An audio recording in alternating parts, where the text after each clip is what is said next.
El coronavirus sufrido por Guayaquil y su impacto desbordante sobre la imprevisión está sirviendo para que el Consejo Cantonal de Quito tome a tiempo las previsiones necesarias. Fernando Carrión, asesor del Gobierno Autónomo del Distrito Metropolitano de Quito. Bienvenido a Contacto Directo.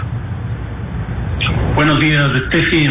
Muchísimas gracias por la invitación. A usted por acompañarnos. A Quito ha decidido tomar la resolución de 5 puntos específicamente para blindar a la capital contra el coronavirus. ¿Se va a mantener el semáforo rojo hasta cuándo? ¿O qué van a evaluar para saber hasta cuándo? Sí, ayer se reunió el Consejo Municipal y decidió estos 5 puntos, dentro de los cuales yo creo que por lo menos hay 2 que a mí me llaman poderosamente la atención. La primera es no fijar explícitamente la fecha y para eso tendría que hacerse evaluaciones semanales. Y esto me parece que es muy bueno porque con esto lo que se va a tener es un seguimiento de la evolución del contagio. Si el contagio baja, pues yo creo que podría ir abriéndose algunas cosas. Si el contagio sube, pues desgraciadamente se tendrá que volver a cerrar. Yo creo que esa fue una decisión muy buena. Pero por otro lado también tenemos que un conjunto de científicos, alrededor de 100 científicos, firman una nota que le envían al presidente de la República pidiéndole justamente que se mantenga en el semáforo rojo. Y para eso hacen observaciones sobre la información, por ejemplo, que yo creo que ese es un tema que todavía es bastante sensible porque no tenemos una claridad respecto del número de contagiados y el número de fallecimientos. Por eso es lo que el gobierno planteó, de la ministra de Gobierno, de que se pueda pasar del aislamiento al distanciamiento. Pero ¿qué es lo que nosotros hemos visto? La semana pasada el incremento fue prácticamente el doble porque habían represadas algunos test. Y por otro lado también hubo un problema este fin de semana porque cambiaron la metodología. Entonces yo creo que esta decisión de Quito es muy buena y me parece que en general los municipios ecuatorianos están en esa línea. La OMS advirtió que la pandemia está lejos de terminar. Acá en Ecuador el viceministro de Salud también lo dijo ayer, dijo no vayan a creer que estamos llegando al fin, esto está empezando. Ahora, tampoco podemos negar que somos un país, a diferencia de muchos otros, donde 5 millones de ecuatorianos viven del trabajo diario. Si no trabajan, no comen. Y eso es lo que está llevando a la desesperación a la gente para querer reactivarse. ¿Qué riesgos han visto ustedes en ese escenario para, aún bajo esas circunstancias, no salir de esta fase de aislamiento aún?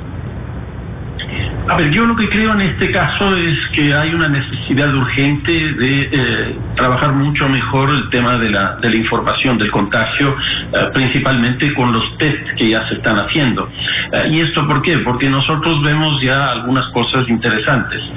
Si nosotros sumamos el número de contagios de la provincia del Guayas, que es alrededor de un 68%, más lo de Manabí y lo de Pichincha, estamos llegando a un 87% entre las 3 provincias, lo cual quiere decir que las 21 provincias restantes tienen solo el 13% del contagio. Si a esto añadimos una cuestión que me parece que también es importante, que alrededor de 145 cantones están contagiados, lo cual quiere decir que hay 80 cantones que no están contagiados. Yo creo que es un error plantear políticas generales para realidades que son totalmente distintas. A mí me parece que, por ejemplo, de estos 80 cantones que no están contagiados, uno debería decir no quédate en casa, sino quédate en el cantón, porque esos cantones no están siendo afectados. En ese sentido, me parece que en esos cantones sí podría establecerse ya una política de estímulo, por ejemplo, a la producción. La mayoría probablemente son cantones rurales, pero eso también necesita el país, que se dinamice la economía rural. Entonces, pero de ese lado, entonces, Fernando está de acuerdo en que la decisión la tomen los COE cantonales, es decir, manteniendo las diferencias que se están dando en distintos cantones. Tenemos zonas realmente afectadas y otras que no, y entonces si la tiene que tomar el COE cantonal, pero con la información que requieren para eso y con los recursos que requieren para cumplir sus labores. Sí, y a mí me parece que la decisión que tomó el presidente de la República el día domingo de establecer esta responsabilidad bajo los consejos cantonales, tanto de los municipios cuanto de los COIs cantonales, me pareció que es muy acertada, porque con eso se acerca a dos cosas que me parecen importantes. Uno, la posibilidad de que haya la cooperación local-nacional, nacional-local, que hasta ahora no se ha establecido, y esto puede ser muy bueno. Y la otra es que se atienda particularmente a cada uno de los cantones con sus características. Por ejemplo, el caso de Guayaquil, el cantón Guayaquil, porque aquí hay que hacer una distinción entre cantón y ciudad. Yo creo que la ciudad de Guayaquil son por lo menos 4 cantones, porque el virus no reconoce las diferencias administrativas y políticas que nosotros tenemos. El virus camina, y entonces la contaminación que nosotros tenemos en la ciudad de Guayaquil va hasta Taule, Milagro, Durán, etcétera, y esa es un área que se debería trabajar de manera integrada. En otros casos, como se acaba de decidir también el día de ayer en el Consejo Municipal de Quito, que sería muy interesante trabajar con los cantones más próximos, como el caso de Cayambe, Rumiñahui, Mejía, etcétera, de la provincia de Pichincha. Y eso me parece que es muy bueno, porque vamos a empezar a atender a las características de cada ciudad, de cada cantón. Ahora, hay que ponerle la atención en el diagnóstico a las partes más enfermas, a las más complicadas, a donde hay mayor número de contagios. La alcaldesa de Guayaquil acá dijo que independientemente de lo que se deba hacer, ella cree que la gente en Guayaquil va a salir a la calle y que a lo que se está preparando es para una segunda ola de coronavirus. ¿Ustedes creen que en la capital, y hablo por ser una de las zonas pobladas, van a poder resistir en esta fase sin que haya mayores desmanes o intenciones de salir a la calle? Bueno, a mí me da la impresión que en general en el Ecuador, por estas medidas restrictivas y planteado esto del quédate en casa, está ya presentando algunas dificultades, porque cuando uno le plantean quédate en casa y uno no tiene casa, o la casa que uno tiene es de 4 o 5 personas en una sola habitación, en la costa, por ejemplo, con 26, 28 grados de temperatura y altísima humedad, pues es muy difícil quedarse allí. Y si a eso se le suma el problema económico de cada una de estas familias, el drama es francamente complicado. En el caso de Guayaquil, por ejemplo, el 62% de la población económicamente activa trabaja en el sector informal. Los casos de Guayaquil más significativos están en la población económicamente activa, de 20 años a 49 años. Esto es justamente esta población. Pero a eso hay que añadirle el problema de la vivienda. Entonces, yo creo que aquí, en este caso, hay que trabajar también aproximándose a los territorios. Y aquí pongo un ejemplo de Quito.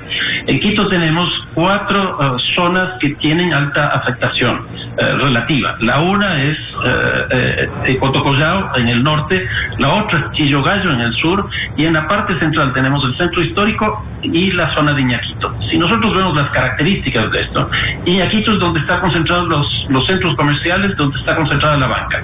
Ahí hay que tener una política que es totalmente distinta respecto de lo que está pasando en el centro histórico de Quito, porque ahí el problema principal es el tugurio, es la vivienda. Y entonces en el centro histórico, por ejemplo, sería muy interesante que el Ministerio de Vivienda y Desarrollo Urbano empiece a hacer inversiones en esa zona, conjuntamente con el municipio de Quito, para resolver el problema de la vivienda en esa zona. En las partes periféricas de Cotocollao y de Chillogallo tenemos una mezcla de problema de la vivienda y el trabajo en la calle. Pero aquí permítame hablar también sobre, aparte del problema de la vivienda y el trabajo, el problema del transporte, el transporte público en Quito, ¿es municipal o es privado? ¿Cómo se ha organizado el transporte?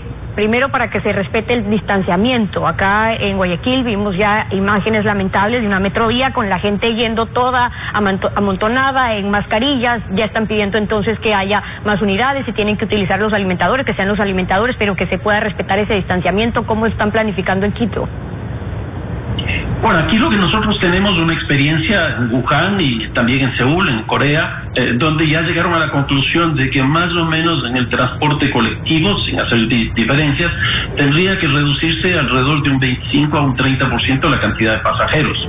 Esto va a generar un problema bastante significativo. No hay que olvidarse que el coronavirus llegó en avión porque fue importado en su primera fase y luego se generalizó en los territorios, principalmente en las ciudades más grandes, a través del transporte colectivo. Entonces, si nosotros estamos haciendo el distanciamiento físico en los buses, por poner un ejemplo, eso va a significar dos problemas. Uno, económico, porque ¿quién va a financiar la reducción del 20% de los pasajes? Y por otro lado, la contaminación ya no va a estar en el bus, sino va a estar en la parada. Y hay un hecho adicional: el problema que va a pasar en un plazo relativamente corto es que lo que va a ocurrir es que se va a incrementar el número de vehículos privados. ¿Y por qué esto? Porque es el transporte más seguro. En el caso de la Universidad Central se hizo un estudio donde se determinó que el número de pasajeros por vehículo era de 1.2 personas por vehículo. En otras palabras, ahí no hay necesidad de distanciamiento porque uno va prácticamente solo. Aquí las alternativas son dos, por lo menos de forma inmediata, y que el municipio de Quito ya está trabajando. Afectación y ya la preocupación, perdón que interrumpa ahí, que ha expresado ya el sector transportista, a ver si se los incluye también en otros sectores, los buses escolares, ¿qué alternativas se están planteando? Es decir, para el transporte, subsidiar al transporte o al transporte privado que va a continuar semi paralizado hasta nueva orden, o qué alternativas se les da. Bueno, aquí tenemos un problema adicional en Quito, Stephanie, porque el metro de la ciudad, en principio, va a empezar a operar en octubre, que será la fecha. Probablemente se va a retrasar un poco por este problema, pero en este año va a arrancar el metro. Originalmente la administración municipal pasada nos dijo que iban a ser 400,000 los pasajes, y esto era el 15% de pasajeros. Pero yo creo, y en eso el municipio de Quito ya está trabajando, en que empiece a funcionar la bicicleta. Son 35 kilómetros que se están haciendo de ciclorrutas, y en segundo lugar hay que trabajar el transporte peatonal. En el caso de Quito, el 15% de los viajes se hacen peatonalmente. Si uno compara el metro, que se le invirtió $2,000 millones y más para que traslade, y que este rato no se le está invirtiendo prácticamente nada a la transportación peatonal, yo creo que aquí hay una gran inequidad. Me parece que aquí, obviamente, que lo que hay que hacer es fortalecer el traslado en bicicletas y el traslado peatonal, lo cual significa también cambiar la estructura de la ciudad. Y aquí hay una experiencia fantástica en París, que Anne Hidalgo, la alcaldesa de París, está planteando la ciudad del cuarto de hora. Yo creo que eso es una experiencia que deberíamos empezar a utilizar. ¿Qué es la ciudad del cuarto de hora? La distancia que se hace en bicicleta del lugar donde uno vive a todos los servicios esenciales. ¿Qué significa esto? Trabajar mucho más en el vecindario para que el vecindario tenga resueltos sus problemas de abastecimiento, de abarrotes, por ejemplo, del trabajo, del ocio, de la recreación, etcétera. Yo creo que esa es una salida que deberíamos pensar en general. Parte de los cambios a los que tendremos que adaptarnos todos en esta nueva normalidad. Fernando Carrión, asesor del Gobierno Autónomo del Distrito Metropolitano de Quito. Gracias por venir a Contacto Directo. No, muchísimas gracias a ustedes. Un fuerte abrazo sin distancia.